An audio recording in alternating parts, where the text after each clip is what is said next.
Machine থেকে শুরু করে মানুষকে ভোট দিতে না দেওয়ার অধিকার বাইরে থেকে গুন্ডা পাঠিয়ে এখন থেকে সমস্ত বাংলা দখল করেছে, এবং সেটা যাতে বাংলার পুলিশ ধরতে না পারে সেই জন্যেই কতগুলো পেটুয়া লোককে আগমন করেছে।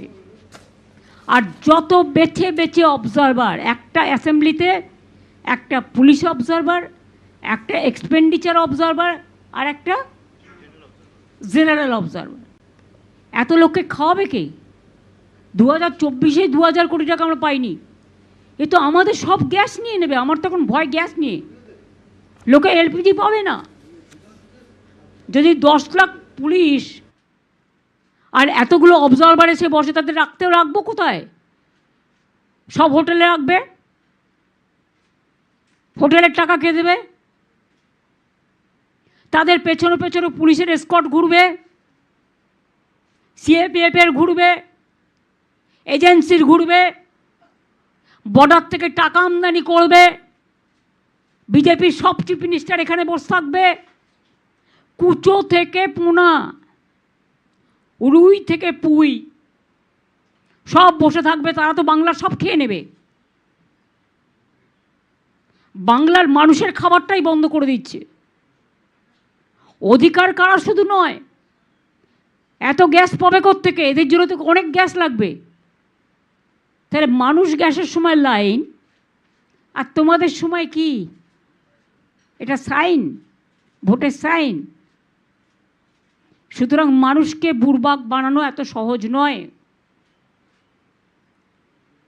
মানুষ ওদের নির্বাক করে দিয়ে আগামী দিন মানুষের সম্মান রক্ষা করার জন্য গণতন্ত্রকে শক্তিশালী করবে।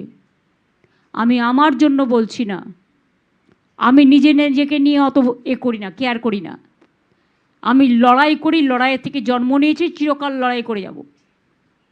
কিন্তু বাংলার মানুষের ওপর যাতে অত্যাচার না হয়, বাংলার মানুষের অধিকার যাতে রক্ষা হয়, বাংলার মানুষ যাতে বাংলায় থাকতে পারে, তার জন্যই বলছি এবারের লড়াইটা। ওদিকে যেমন তৃতীয় যুদ্ধ প্রায় শুরু হয়ে গেছে, এটা আবার বিজেপির স্বৈরাচারী যুদ্ধ শুরু হয়ে গেছে। সামনাসামনি লড়তে না পেরে পেছনের লোক দিয়ে করাচ্ছে।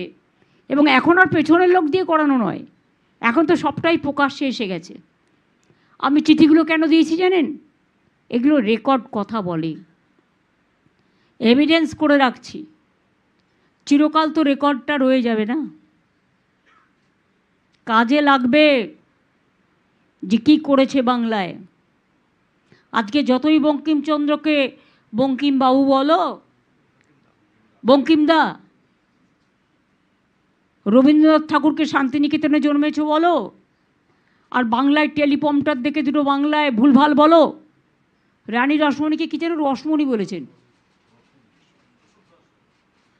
মোদিজির মিছিল থেকে শশী পাজার বাড়ি অ্যাটাক করা হলো, আর অমিত শাহর মিছিল থেকে আগেরবার বিদ্যাসাগরের মূর্তি